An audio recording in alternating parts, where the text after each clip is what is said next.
Good morning, Force followers. How are you today? I know it's Monday, so this is something new, but today's live is going to be a good one. We have a very special guest, and I can't wait to bring her on. Her and I both plan to talk about her volleyball career from club to college to being a professional volleyball player. But first, it's Monday. What an amazing way to start the week. I'm here live with you. Uh, Normally it's Thursday, but I am so excited to be here on a Monday. My name is Brittany Arduini, and I'm the director of Houston Forest Volleyball Club. I go live every week to talk about all things volleyball. Every week is a new subject, whether it be about volleyball skills, positions, tournaments, or in today's case, an interview. Before we get into who's joining me today, though, if you're here live, comment letting me know that you're here. Say hello, hello. If you're watching this on the replay, don't forget hashtag replay. Comment below hashtag replay. For every interaction, it helps these videos get out to new people, and as well as it will help show up in your notifications each week. So please comment, give me a thumbs up, a big old heart, or share and let everybody know that you're watching and get them to watch with you now. All right, so a word from our sponsor. I love these new things that I'm doing. This live is brought to you by Houston Force's first annual Top Golf fundraiser. This fundraiser will be held on March 28th, 2021, and we are looking for all people that want to support Houston Force. It is going to be a great event. You can purchase tickets as an individual player, a team of 6, or you can buy a sponsorship package that can get you up to 12 tickets. So that's 12 players in 2 bays. This fundraiser is going to help Houston Force get new equipment like boxes, BOSO balance balls, training equipment, as well as start a scholarship fund to help athletes with their dues each year. If you'd like to attend, please check out our event website. I will post it in the link in the comments below after the video or after we're done live here. And then you can click and check out the website. Each ticket will include 1 fajita buffet lunch and 3 hours of open golf play. If you have any questions about the event or would like to talk to me more about sponsorships, comment below or email me at brittany@houstonforcevb.com. I hope to see everybody at the fundraiser, and it should be a really fun day. Okay, so really quick, if you were here with me last week, you know that I asked what I should name these lives. Like, should I treat it like a TV show or I don't know. And I got a couple people that gave me some feedback, and the one thing that I came up with was Force TV.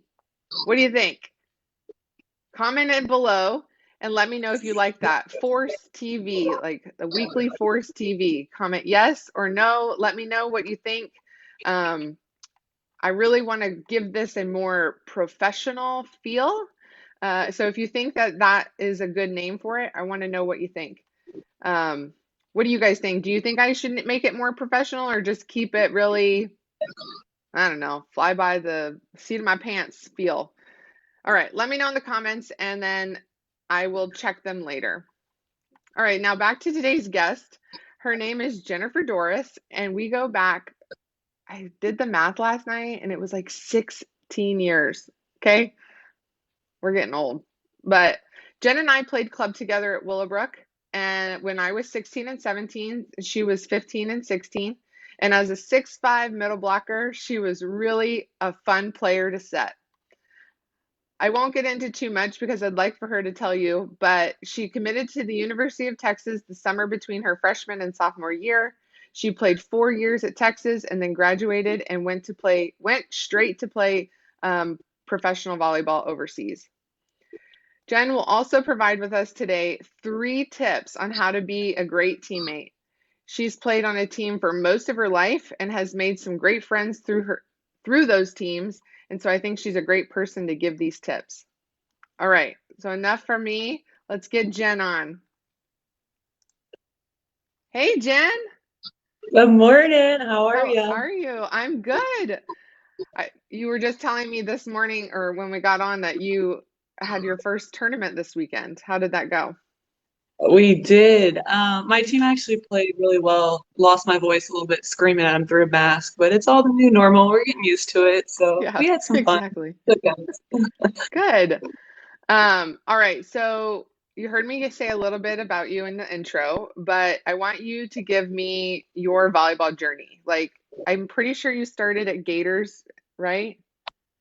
Or no? No, so I started at 13 years old, which nowadays that Okay. seems kind of late to start volleyball because I feel like everyone's starting at like 9 and 10. Yes. But I was an ice skater before volleyball, and then I just started growing, and I couldn't really quite jump and spin anymore. It wasn't, my thing. And so my sister actually played volleyball at Willowbrook, and I remember one night just going to practice with her, and I was sitting in a small gym doing my homework with my mom.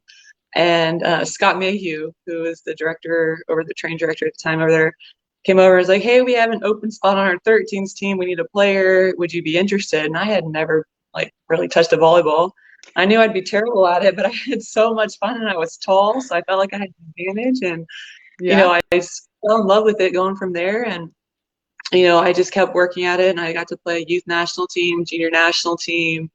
Got recruited early, played at University of Texas, won some championships, played professionally for 10 years overseas, and honestly just had the best years of my life. Like I love volleyball. My job now, it's my life now. And so we just move from one to the next and Oh, we yeah. keep going, keep learning. Girl, I feel ya. I know. Like, I think I'll be a part of volleyball until I'm like am on my deathbed, right? Yeah. I just can't picture my life without it. Like it's just been a huge part right now. I mean, it's been my everything. I've sacrificed so much, given up so much just to play volleyball. Now it's like I just can't imagine not doing it. I know. And you're hopefully you'll never have to not do it because you're who you are and you have your history and your background to keep you in the game. So you should never have to worry about not being around volleyball, which is the best part. Well, it's Um, not even that. It's just more like I just love interacting with people and like seeing them fall in love with the game like I yes. did. And like I just want to help them get to that level. Good. I love that. Yeah, that's the same Mhm. reason, you know, I love, well, one, I loved playing, but two, I love teaching it more, I think, and helping kids have that aha moment where they're The like, light bulb "Oh, comes on. yes," and they're like, "That makes sense now." And then so that's the kind of things that I look forward to. Yeah. Um, okay, so that means that you've been playing, well, I guess since you were 13, means you've been playing almost 20 years. Way to age me, Britt. Good I'm job. telling your age. I'm All 33, good. so you're not 33 yet.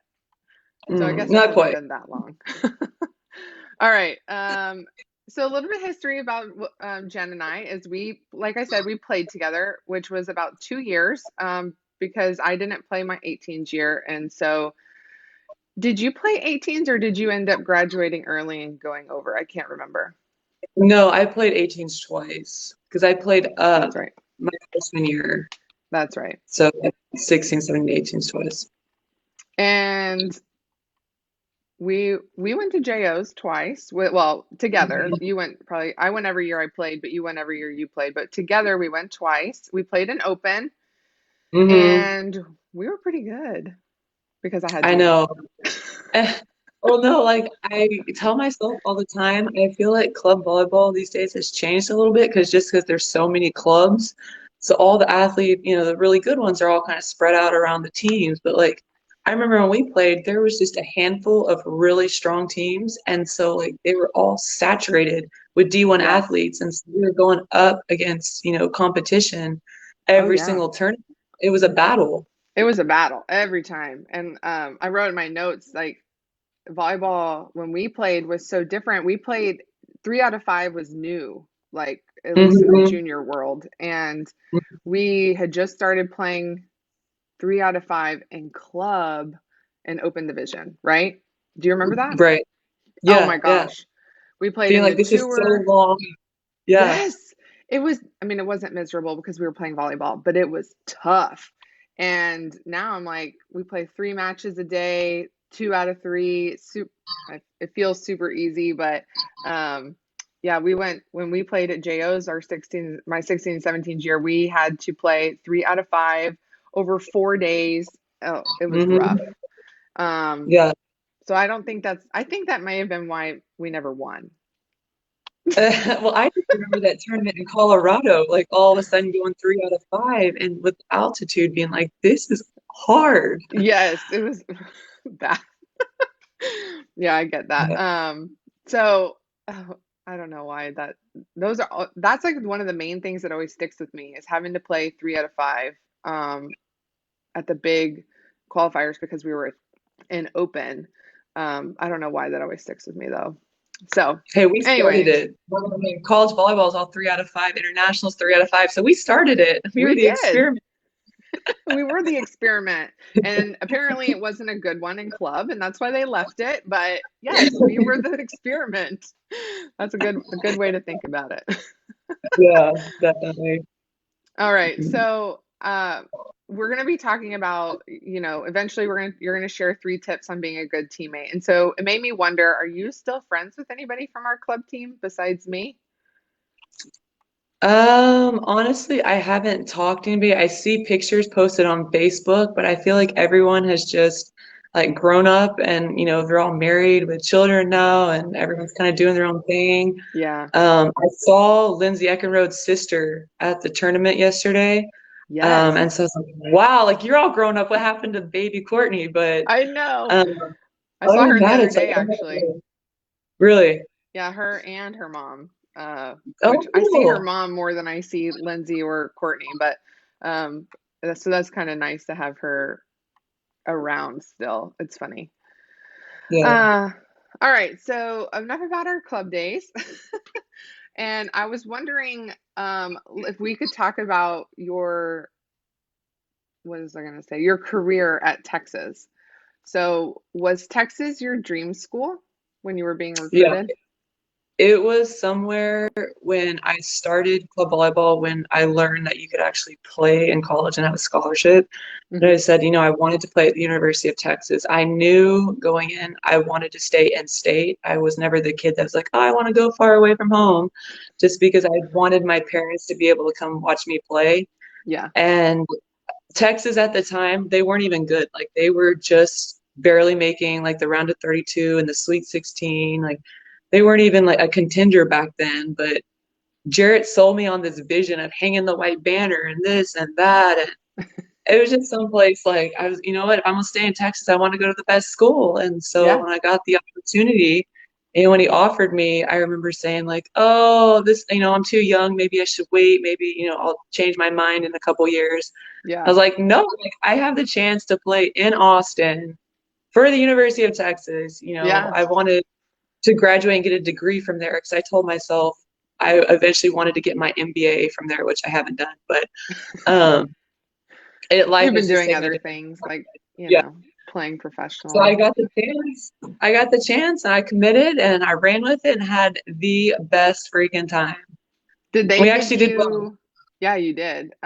Did they give you like a timeline that you had to commit by? Like the No, offer he and just then, told me. Well, when I was talking to him originally, was like, oh, in the next like couple years, like literally just left it open because I remember we had a tournament in Austin.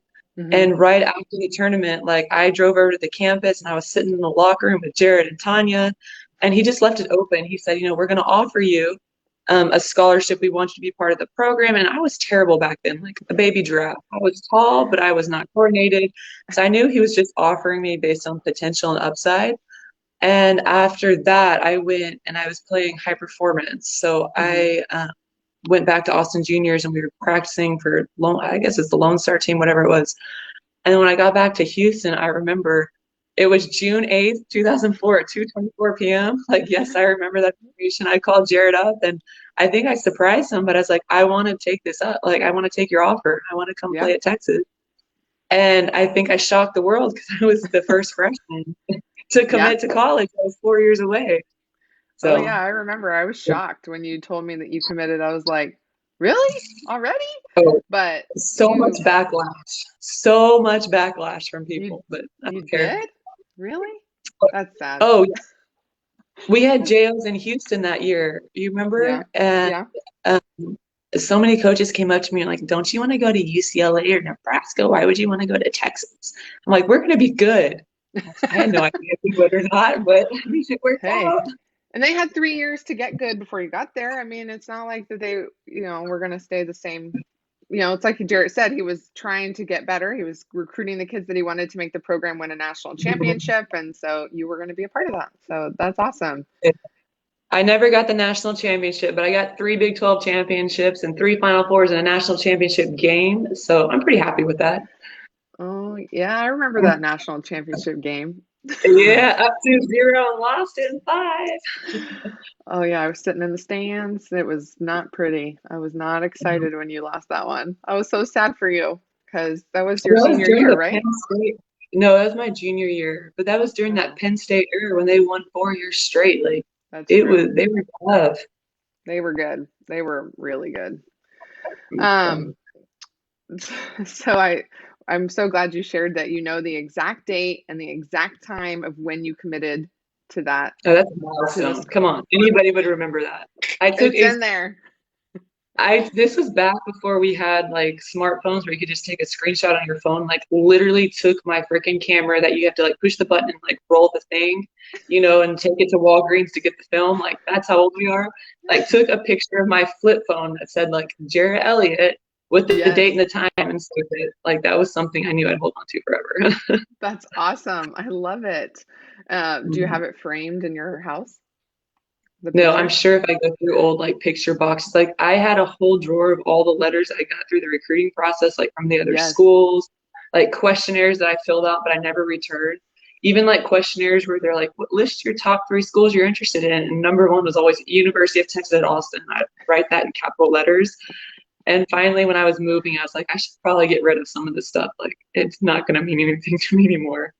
I still But have mine. My mom made a big, nice, fat book like this, and I think she still has it at her house. But yeah, I have all the recruiting letters, questionnaires, and I just think that's cool. Like, I don't know, maybe I'm weird, but one day I think no, I Brooklyn and loved Bo it. will like want to look at it and be like, that was what my mom did. So that's, I guess, maybe why I keep it. Well, no, like the paper, I mean, this was back like 2004, so the paper started getting like a little brown and it was started thinning out a little bit. Like, and so I kept some of them, but I have mainly like, and my mom made me a scrapbook from every year I was at Texas, with like all the pictures, the box scores, all the Nice. newspapers I've done, like all that. So I literally will go down memory lane every once in a while, pull out the closet, like, I remember this game. Yeah, Hey, that's I have some awesome. when you were at Texas State and we played y'all in the first round of the tournament. So. Yes, we did that twice, I think. We Mhm. played you guys. We And always then have the first one. I, you're gonna think I'm crazy. I think so. I guess you're 2 years younger than me because I was at that game where you lost and I was graduated already. But, or no, that was my senior season. So it would have been your junior year. Okay.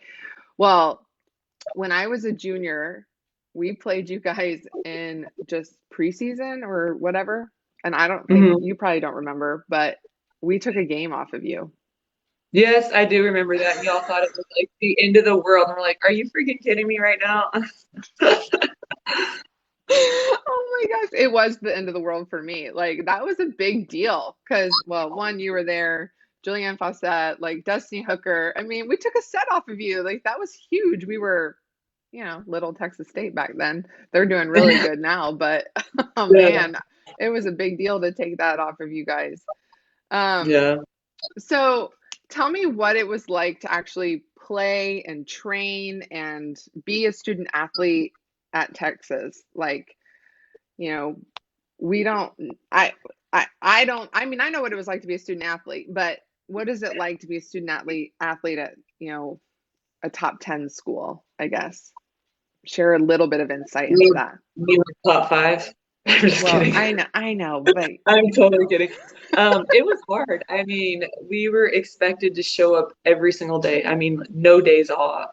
Every day we got into practice gym. I mean, the standards were so high, and we were expected to perform. And if we, didn't dime a ball on target, we would get yelled at and we have to go run. Like we were expected to make sure every pass was here. We were swinging, doing everything correctly. that would help us win. Because especially like my freshman year when we lost to go to the Final Four, and then my sophomore year when we lost in the Final Four, it's like you start to get that taste of what it's like to be at that level. And so Yeah. then from then on, like we were just expected every single day. And if we didn't show up, we got in trouble. Like it was volleyball was everything there. And we were expected to do extra workouts. On our day off, I had to go do like the whole like optional mandatory like weightlifting session. Yeah. We were expected to study film and do our own scouting reports. I mean, they Oh, put a really? lot of You it on. had to do your own scouting reports? Well, they would give us the paper, but we would have to go through it first and, know the information, and we'd get quizzed on it, and then we'd go over it together. So like Okay. we had to know, yeah, we had to know the game plan. Um, and he wasn't afraid to tell us like, hey, you go to Breakfast Club, you didn't bring your scouting report. Hey, do this, Yeah. So we had a lot of the accountability, and I think it's helped me a lot because once you play at that level, like that's what and you go from there, and you just raise the bar higher and higher every time. Yeah. I love um I love that. I mean, I think sometimes that the girls think that, we hold them to a standard and that it's a really high standard. And I'm like, well, there's higher standards out there. I mean, like Texas and it's holding you to being at practice 7 days a week almost. And you have to go to study hall and you have to do your scouting reports and you have to eat meals with these people and like do all these things.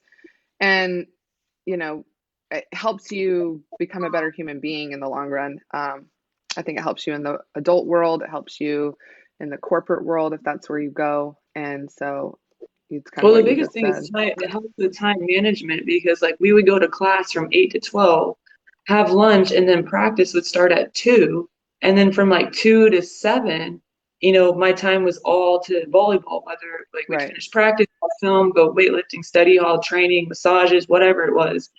And so you have to learn how to like, get your planner out and write down and get your assignments done. That way, when I'd go to practice, I was all volleyball. I didn't have to worry about, oh, Yes. I got to get this done and do this and do that.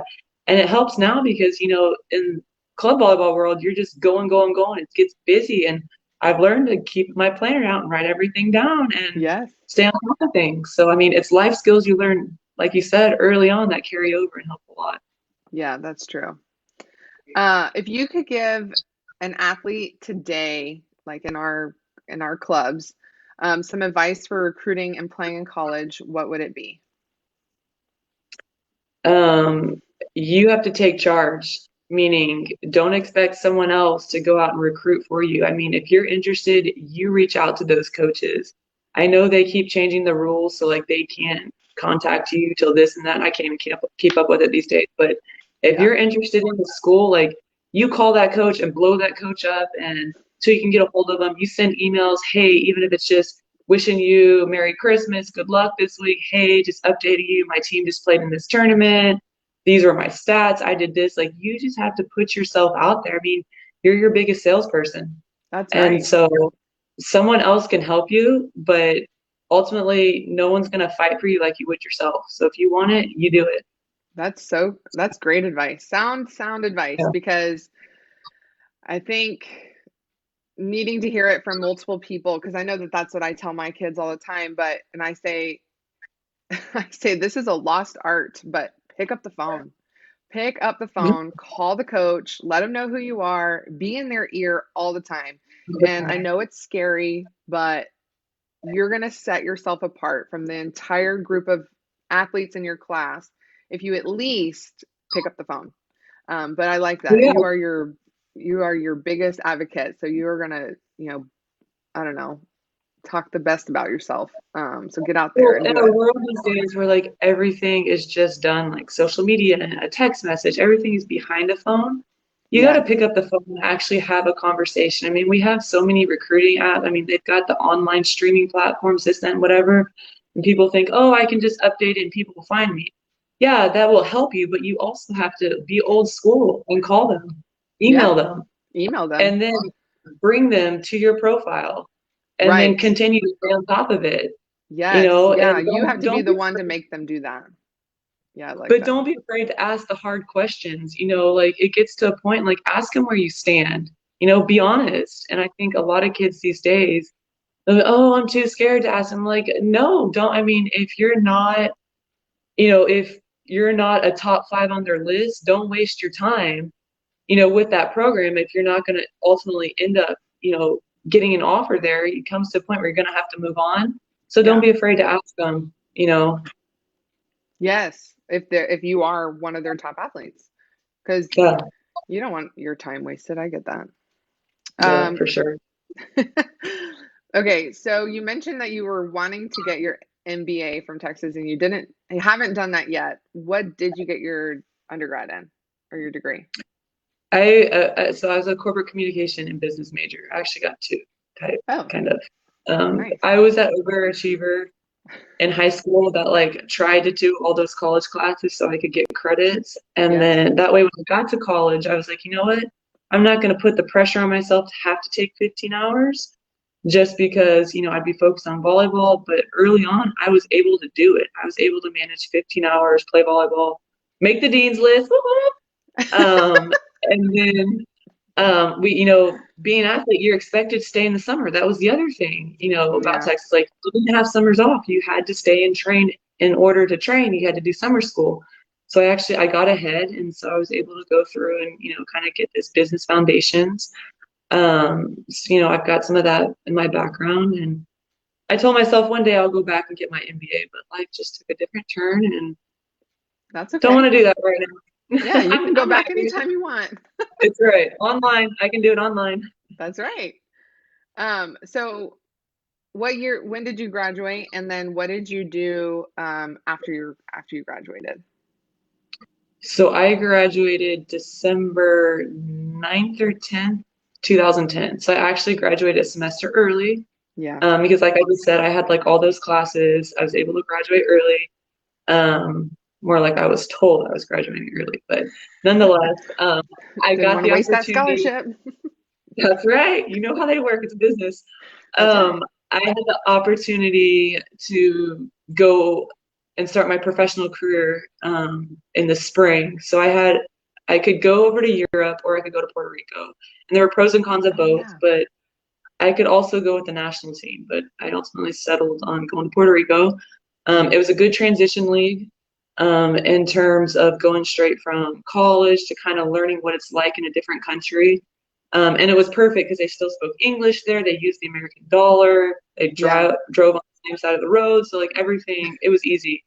Practices were only 2 hours at night because everybody else had a day job. So it was super easy. Like wake up in the morning, go to the beach, take a nap, practice, do the same thing every day. And I got to live on an island. Come on, how cool is that? I totally So I did forgot that that. you played in Puerto Rico. I That Hmm. slipped my mind when I was writing my notes for today. Yeah, How many started years did there. you play there? It was just one. Okay. Had a great season there, and then that ultimately opened the door for my next spot in Azerbaijan, which at first I was like, wait, where? Like I couldn't Where even is spell the that? name of the country. I had to look it up on a map. Um, and I knew some people that played there previously, and they kept telling me their experiences. So I was kind of torn, like, do I want to do it? Do I not? This, not, whatever. But ultimately decided to give it a shot. Yeah. And this was back when oil was super high, so it was a bunch of oil money in that country. Every team, top to bottom, was stacked with Olympians. Like I got to play with Taiba Hanifa Park, Oh like wow. the girl that played on our national team, Yuko Sano, who was the libero for the Japanese national team, Erica Coimbra, who was like the big time player from Brazil, two Mm-hmm. girls that played Croatian national team. I mean, top to bottom, everybody on my team was on a national team, was a national Yeah. team player. But the whole league was stacked like that. So we had Kim Glass, Heather Bound, Jen Joins. Actually, I think she's Jen Thomas. But I mean, so many Olympians there that I was like, oh my goodness, this is huge. And What so an whenever experience. I remember the first time I blocked Taiba, I was like, oh my God, I just blocked an Olympic silver medalist. Like my whole world was made. Um, and so I just developed that confidence going through the league. That's like, if I can do this, like I can play at any level, Yeah. like it was just kind of like opened the door in terms of, the start. And how many years did you play there? Just one. Just one? Um, I just played one in Azerbaijan, Dang. had three girls on my team that played in Japan, and they kept telling me, like, Jenny, you have to come Japan. Jenny, please come Japan. Like, they would even make miso soup for me, and they were teaching me like Japanese colors and numbers. Like, we were trying to like have little conversations. And Yeah. that summer, like right after I got home, I got a call from one of my Japanese teammates, and she said, "Hey, there's a team in Japan that wants a middle blocker, and I sent them your video and they're interested. Can I have your contact information?" And I sent them my email. Next thing you know, I'm going to Japan. Had a great first year in Japan. Won best blocker, best spiker, and won the challenge match. Next thing you know, I get a call from another team. Hey, we're interested in having you to come over and play for us. Hmm. Okay. So I transferred to another team in Japan, had another great year, and stayed there for 7 years. Uh, So I mean, I know. I'm I like, when are moved you to Japan. coming home, girl? When are you No, coming that was home? my home. That's my home. Like every time I would leave to go overseas back to Japan each August, I would, text my translator and tell her, I'm at the airport, and she's like, "We're waiting for you. Welcome home." This, that, Oh, whatever. I'm like, I actually spend more time here than I spend in America. So it really yeah. was. It was your home for a long time. And I was always, I don't want to say surprised. I expected you to always go back, but I was always glad to hear that you were home every summer. Not that we ever hung out, but we always talked when you came home. And because I was sad that you were there because you weren't here doing club, you weren't here loving volleyball with me, but so I'm glad you're home. And I wanted to ask, you just talked about how your teammates or your translator was there, waiting for you at the airport and all that. So you obviously made some really great connections with teammates in Japan, right? Hmm. Yes. Hmm. And so you've only been out, I guess, a little less than a year because you came home in what, May. May? Do you still talk to your teammates over there? Yes, I watch their games, their streams, so I'll stay up late to watch them. We Yeah. text back and forth. One of them just called me a couple days ago and told me that she's finally pregnant and having a baby. Oh, I talked to my fans. I actually just got interviewed for Yahoo Japan, like to be on the internet over there. that's cool. Um, I mean, longest foreigner to play in the Japanese league. So, um, no, it was cool. Like I love it. Those people, they took the best care of me. I would go over there and like anything I needed, I would just have to ask my translator and she got it done. Yeah. Like if I wasn't feeling well, they take me to the doctor. If my lights in my apartment went out, she's right over fixing them. Oh, that's awesome. I would go to the grocery store and people would recognize me and pay for my groceries. I'd go to the mall and people would buy me Starbucks. Like it was crazy. Just like the So kind of obviously you can say that volleyball is really big over there. yes, but I also lived in a small town, and so Okay. there's literally nothing. When I say like there's a mall, there's some convenience stores. Like if you wanted to go to dinner somewhere, we always had to go into the city. Okay. So like we were always in the newspaper after every game. We're on the TV. I mean, I had TV people coming to interview me at the airport in Tokyo. It's not even where I live. Um, and so like it was huge, but also like I embraced it. Yeah. Like it got to the point where I was like, okay, I can get used to this. Like this is fun. No You wonder you know? stayed 7 years. Heck yeah. But the style of volleyball over there, it's Yeah. so different. Like, not anybody can just play in that league and get used to it because you can't just get up and hit the ball as hard as you can. Yeah. Because even though they're smaller in size, their defense is incredible. And I learned how to be smarter, how to throw the ball around, how to use the block transition like crazy. Like, it's Yeah. just completely different style. So, like, when I come back to club now, I'm like, this is so slow compared to like what I was just playing at. Like, what? You don't know how to power tip a ball? Like, it just blows my mind that I just got so accustomed to Yeah. that style. Yeah. That's true. What made you want to retire? Well, COVID, but Yeah. I mean, I it think was, that was like it the was force, but you were kind of thinking about it, right? I was to that point. I mean, it's 9 months overseas, and I kind of got to that point where it's like I missed having holidays with my family. Like every year, I didn't get to come home for Christmas. Yeah. So some teams in Europe got to go home, but we always had tournaments like the Emperor's Cup. So I had to stay. And so at first I was okay with it, but then like every year it started like wearing on me a little more and a little more. Yeah. And I was kind of at that point where I was like, I could play another year or, I could find something else to do. But then COVID happened. They weren't sure, if there was going to be a league, if there was going to be guaranteed money. Because that's the other thing, like a lot of Yeah. people don't realize is I love Japan because every team was a company. So there was guaranteed money. You go in Europe, there's a lot of teams, it's all sponsorship. So if a sponsor goes bankrupt, Yeah. you're not getting paid. And like when I was in Azerbaijan, there were times where like our money would come late and it's like, do I want to play for free? Like Right. it just at that point, like I never had an issue in Japan. I was always paid early. Um, but then just knowing like, what if I passed up on a job opportunity sitting around waiting to go back overseas and it not come to fruition? Yeah. And so, I got a job opportunity here and rolled with it and love it. And, we're just going Good. to make a new normal out of volleyball here. That's awesome. I love hearing about your experience over there. I wrote in my notes to ask you if you miss it, and I'm gonna say yes, you probably do, right? I But at the do. same time, you love Well, being home. well, I miss my teammates and I miss competing. Do I miss 8-hour practices? No. Do I miss being in the gym all day long? Like I kid you not, I was trying to explain to people, I leave, like one of the girls would come pick me up at 8:10 in the morning. We'd get to the gym at 8:15. I would not leave to go home until 7:30 at night. Oh, And that's wow. every single day. It's 6 days a week because we practice Tuesday, Wednesday, Thursday, Friday. Saturday, Sunday, we practice and have a game right after. And then we're traveling home from the game either by Shinkansen, which is the bullet train, or bus, or Hmm. sometimes an airplane. Sunday night, we'd have Monday off. You're doing it again Tuesday through Sunday. So, I mean, it's Wow. hard.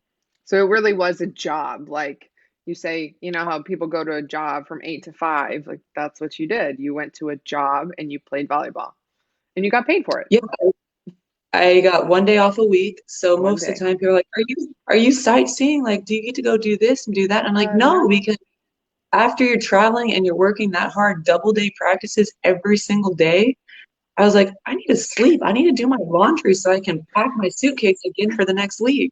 Yeah, you're Like, exhausted. Oh yeah, I get yes, that. it Um, was a, it was a job for sure. So what's it like now being here stateside and going to a job every day and it not being volleyball? Like, I mean, it's volleyball because you work for a volleyball club, but it's not like going and playing and training.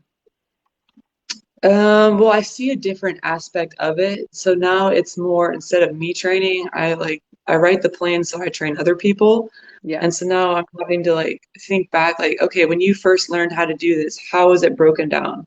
Like when you were playing, what made it click for you? right, Because some of the things I learned in Japan, like the way my coaches would say it, I was like, oh, aha. Like there was one coach, no matter what he said, it just always clicked for me. And so it's like, how can I explain that to help other people do it? right. And so I'm learning how to do that. But now, with the club hours, I'm used to being in the gym all day long. So like it's nothing new. I mean, That's it's good. exhausting. I mean, even though I'm not playing, it's exhausting coaching and having to like constantly be on top of kids. Yes, it It's just is. tiring in a different way, you That's know. true. Very true. Yeah. Um, awesome. This has been great. I mean, it's just like I'm getting into this interviewing people and being with people online now, and I love it because it's just like you and I are sitting on my couch in my house just talking about life. And it's because both of our lives are volleyball that it's just that easy. So thank you for coming on and doing this with me. And then really quick, if we could share those 3 tips that maybe you came up with about being a great teammate. Yeah. So one of the things I was thinking about that helped me a lot was make sure you're talking to everyone on your team. I know early in seasons people tend to be cliquish, like, oh, I play high school with her, I'm best friends with her. But I made it a habit of mine before every single practice. I talked to every girl on my team, just even as like, good morning, how are you? How are you feeling? That way, when we got on the court to actually do volleyball stuff, the communication was already flowing. I didn't have to Love it. worry about, not talking or being scared to ask, my setter, could you set the ball higher? Because she kind of already understood me. Or I wasn't scared to ask a passer to pass the free ball more in front of the setter so I could go behind. Yeah, Just because we already had that dialogue going. So it was easy. And, in volleyball, communication is everything. right. So just making sure everybody's included. Um, and then I'd also say for my second point is take accountability and ownership of your team. Um, Love your it. coach, your coach can give you all the input, all the advice, but you as a player have to be the one to drive the bus. You have to be the one when things aren't going well in practice or in games to bring the team back together to refocus. Hmm. Um, because you're never going to have a practice or a game where everything flows smoothly. You're Right. always going to have those ups and downs and times where you lose points in a row or someone's not focused. And you have to be able to bring them together and be like, hey, we're working to achieve this goal. We got to do this, be that leader. And then also, I'd say for my third tip is you have to learn to be a fearless player. You have to be a player that when the game is 2020, you're not afraid to go up and rip the ball. A lot of people I've learned like actually get scared and they don't want to make a mistake and they tip the Hmm. ball or do this. Like you have to have that mindset and mentality that you're going to go up and score every single time and you're going to get and gain the respect from your teammates because they're going to be like, oh, okay, like she's not scared. I'm going to set her, Yeah, and they're actually going to respect you more for it. So those just are awesome. Start communication, hold your team accountable, and like don't be afraid to you be gotta the have player. mentality. Yeah. Yeah, go for it. Oh man, those are awesome, Jen. Thank you so much. And like I said, thank you for joining me today. I think you Thanks for shared having a me. wealth of knowledge and a little insight into, what being a premier elite athlete looks like. And so again, thank you, thank you, thank you. Um, Oh, thanks for having it me. was fun. I And could, I yeah, you better stop me now because I got stories for days. So I could keep these people all day long. Yeah, I gotta get going because I think Bo's waking up from his nap. But what I wanted to tell you is I might have some people come say hi to you that watched this, and so I know you are gonna be the Jen that you are, and super nice, and just thank them and whatever. But just know that some force people might come up and talk to you because they feel Yeah, if like you they see know me you at a now. tournament, if you see me at a tournament, come say hi. You cannot miss me in a gym. I stand out. You can find me halfway across. So come say hi. I'd love to So meet you. true. I'd love to talk to you and share any more, if there's any questions or anything, I'd be happy to answer them or share some more of my experience, like whatever it is. Come say hi because I love to talk. Thank you for that, and I'll see you in the gym soon, I'm sure. Yeah, best of luck. Stay safe and healthy this season. You too. Bye. Thanks. Bye, Britt. Whoa, that was awesome. Jen is amazing. I'm so glad she decided to come on with me today, and share with you those insights to what she's lived in her life. So thank you for joining. If you stayed this entire time, thank you, thank you, thank you. If you're watching this on the replay, again, just let me know. Hashtag replay in the comments below or type a question or whatever you need. Um, like she said, if you see her in the gym, feel free to talk to her. She's actually the nicest person ever. And like I said before, she and I love to talk volleyball. So if you want to talk to her about volleyball, she will gladly do it. Um, all right. So let me know in the comments below. Again, if you like the Force TV, I think it's going to be good. I'll have to see what you guys think and then I'll run with it. All right, so this weekend our teams start playing in their first tournament of the season.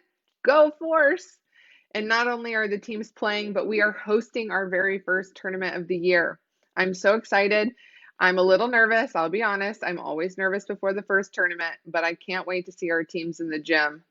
I will be skipping this Thursday live since I came on with you today, but make sure to catch me next Wednesday. Okay, Wednesday, not Thursday, because Thursday's Christmas Eve. So I will be on next Wednesday, December 23rd, and I will be talking about how our teams did in our first tournament. And then the following week, I will go on Wednesday again, I believe, because of New Year's, and we'll be talking about how our first hosted tournament went. All right. Thanks for joining me today. I will see you next Wednesday. Until next time, bye.